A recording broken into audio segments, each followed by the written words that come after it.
Some of us see injustice and say, I really feel sorry for him. Some of us see exploitation and boast, they will not do this to me. Some see poverty and confide, thank God I'm not there. Some see devastation and believe in their hearts, now it's each man for himself. Atherton Martin sees all of this, injustice, exploitation, poverty, and devastation, and immediately adopts an approach that says in 4 words, not on my watch. My name is Alan Williams, and I've known Athie and Faye Martin for over 50 years now. In spite of all of the complaints, criticisms, and disrespect thrown his way, I still have not found cause to unfriend him. And that is not a boast of how well I know him. Rather, it is a boast of how well he knows us and his country, well enough to always be impatient to do something about it. When Athie sees anything or reads anything that is not true, he takes it to heart. So when he hears the words, Après bondi, c'est la terre, that becomes his playbook. To save la terre, and to save all human and non-human species that reside in la terre. And whoever does not like it, chupu. I have witnessed this playbook in action for 50 years. Starting in 1972, when Athie assumed his first job in Dominica after graduating from Cornell University, where I met him and Faye. Here's what happened with Athie in his first job. Within weeks of taking up his position as estate manager, Athie was required to fire 30% of the workforce on the estate. Not on his watch. Instead, he got himself fired and led those very poor farmers in the formation of the Castle Bruce Cooperative, which not only gave income and economic stability to those small farmers, but also gave hope to a generation of their children who went on to do great things. Let me give you a snippet of the conversation between Athie and his former bosses in his first ever management job in CDC's Castle Bruce estate. I recorded this as he told it to me about 2 weeks after the crisis had begun. A little background is necessary. So Athie had been instructed by his bosses to supply the general manager with a list of 89 persons to be fired so as to make the estate more profitable. Having initially refused to do so, he came face to face with the GM, Mr. Alan Pugh, who arrived in Castle Bruce accompanied by an official from CDC headquarters in Barbados, with the explicit intent of talking some sense into Athie's head. Well, actually, they really should have consulted Faye first, as she could have testified as to how hard his head is.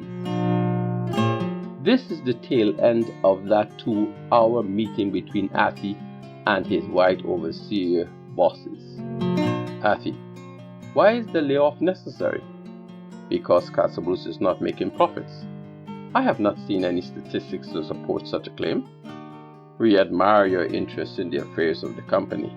You may admire whatever you desire to, but provided I do not see any statistics to verify your claim, and we do not consider the alternatives to the layoff, there will be no list forthcoming. Why not? Because of the problems such a layoff will cause for the people of the village of Castle Bruce. This was followed by a lecture on the economy of Dominica and Castle Bruce. We admire your concern for these people, but what about your concern for the company's profits? I have been at Dominica for 26 years. I have been a member of your company for slightly over 26 days. What about your contract? The clause in it is offensive. We think that it would be in your interest to reconsider both decisions. Goodbye. Athie then mobilized his very employees to fight for their right to exist in this land. I happened to be there at one of these mobilization meetings in which a member of DAWU, the Dominica Agricultural Workers Union, had come up to capitalize on the situation by enrolling the workers into his union. In a discussion afterwards, this union organizer said to me, "These workers really don't understand trade unionism. They want me to fight for the manager to keep his position. Unions fight against managers' positions." Well, if you are trained in conventional thinking, you may have some difficulty figuring out what Athie is accomplishing. Within the limited time that is afforded me, I would like to show you how this approach continued to play itself out throughout his life history. I only have time to share with you 4 instances in 1998, 2002, 2008, and 2010. The first is one in which Athie received the most prestigious international award, the Goldman Environmental Prize Award in 1998. The Goldman Environmental Prize is an award given to honor the achievements and leadership of grassroots environmental activists from around the world, whose action inspire all of us to take action to protect our planet. In 1998, Athie was the winner of this international award. In 1995, Dominica's rich ecosystem became threatened by BHP, Australia's largest mining company at that time, which was planning a major copper mining operations there. The Dominican Parliament rushed to approve the Mines and Minerals Act of 1996 in less than 24 hours, making environmental assessment discretionary rather than mandatory. BHP was immediately granted 2 prospecting licenses at virtually no cost for an area totaling 7,200 hectares, which comprised 10% of Dominica's total land surface. Athie, like all other technically skilled persons, understood that strip mining usually generated enormous wealth for the companies but left both the people and the land poorer for future generations. Once again, as throughout his lifetime, "Not on my watch" became the playbook. This is how the awarders summarized his actions. Atherton Martin successfully organized opposition to halt this copper mine that would have devastated 10% of the original tropical rainforests covering Dominica. And so was Athie able to successfully stop that destructive project from defacing and impoverishing Dominica and its environment. I would like to remind you all that when Athie took this action, he was not walking in the streets of Roseau in white shirts with a few activists. Spoiler alert, he was at that time the chairman of the Development and Planning Corporation. Another lesson in leadership of state corporations in the defense of poor people and future generations. Very few chairmen of state corporations have ever heeded this course. This brings me to another foundation block that Athie was instrumental in building, and that is the Integrated Development Plan, the IDP, in 2002. This was a multi-million-dollar project funded by the European Union, seeking to change the face of development planning in the Caribbean. Athie assembled a team of 5 of the most talented and dedicated professionals in Dominica. This team included persons like Carissa Etienne, who is now the Executive Director of PAHO WHO, and others like Lambert Lewis, who was at the National Bank, and Ron Green, a professional from the NGO community.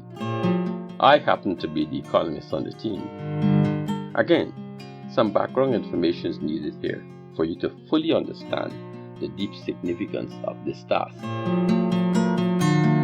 By the dawn of the new century, developing countries had been experimenting for 50 years with the concept of development planning, partly as a political program for their election manifestos, but more importantly, to provide their leaders with a wish list to present to financial donors for cash. But what would happen if we could develop a national plan that did not chase foreign donors' money, but instead chased the hopes and aspirations of ordinary Dominicans. Athie showed the present and the future generations of Dominicans how to assemble the content of this mother of all development plans. Under Athie's leadership, the IDP did the following. We conducted 15 sensitization meetings in communities throughout the country. We met with over 600 persons from all walks of life in Dominica to solicit their input. We held consultations with as many organized groups as existed at that time to encourage them to contribute ideas. And we held 25 public meetings, not to tell people what we were going to do for them in this plan, but to ensure that the team members who were going to write the plan would listen and hear the aspirations and expectations as expressed by the public. This massive volume of work was distilled into 52 discussion papers on all subjects pertinent to almost every sector of the Dominican economy and society. Of course, petty politics did its best to shift this valuable knowledge asset out of the way of political expediency. But Athie and myself, using the technology, had designed all 52 papers into digital formats. For the remaining 20 years, Athie would occasionally call me and say that he received a visit from some foreign consultant to the government. I would ask him, what did he want? And he would respond, nothing that we had not already addressed in the IDP. So I gave him the relevant paper. And what did he say? What they always say. But you guys have done all my assignment already. You know, when I was asked to make these comments, I boasted to my very good friend Anthony that I probably had lots of old pictures of Athie in my archives for this occasion. I was dead wrong. I did not have very many pictures of Athie. Then I realized why. Whenever I was in his presence, Athie never placed himself in the picture. What he would always do was to point to the problem or the issue that he wanted help in resolving while on his watch. I found one of those pictures that upset him very much, and it was this one, showing the dumping and burning of used tires in the Foncolea Valley. Have a good look at this picture taken in 2008, and I will tell you how Athie's reaction, not on my watch, played out. You may not have heard of this because he did not march in the streets. What he did was to assemble all the technical data, and together we formulated a project to recycle these used tires into what is called crumb rubber. Athie even got assigned to himself the proprietary rights for this technology so as to ensure that it could be gainfully applied to solving the problem in Dominica. His solution was to turn this devastating picture into a production process that would produce rubber chips, which can be used as fuel in cement factories, rubber crumbs, which can be combined with asphalt to provide more elasticity on paved roads, thus reducing cracking in the roads and less potholes. Very mundane things. Actually, this single product, crumb rubber, could have become a game changer in creating employment, as its many uses included use in sports fields, driveways, parks, and other civil engineering applications. Essentially, this was a project within the wider scope of solid waste management in the country, and as such, required some degree of state, that is, government intervention. The collection costs, depending on the type of program operated, averaged between $1.82 and $2.26 per tire. Crumb in each tire would have cost us about $2.40 per tire. But this required the government to introduce an environmental levy on recyclable products, including plastic containers and tires. This levy would be payable to the units that recycle these products. Cane a government level to Athie Mate? No way. You see, the persons who automatically oppose Athie only see in their mind's eye a picture of Athie, nothing else. Those who admire and support Athie see in their mind's eye the picture of the issues and problems he's pointing to and the solutions he's proposing. Finally, let me introduce you to one last initiative of Athie, which I'm sure you have never heard of, the Layou Biopark. In 2010, Athie called me to complain that he had found out that funds allocated to Dominica to develop an ecological project were being returned to the donor because the officials could not think what such a project would contain. His desire was to design a nature park that would demonstrate the essential elements needed to conserve the beautiful environment which makes us all proud of Dominica as the nature island of the Caribbean.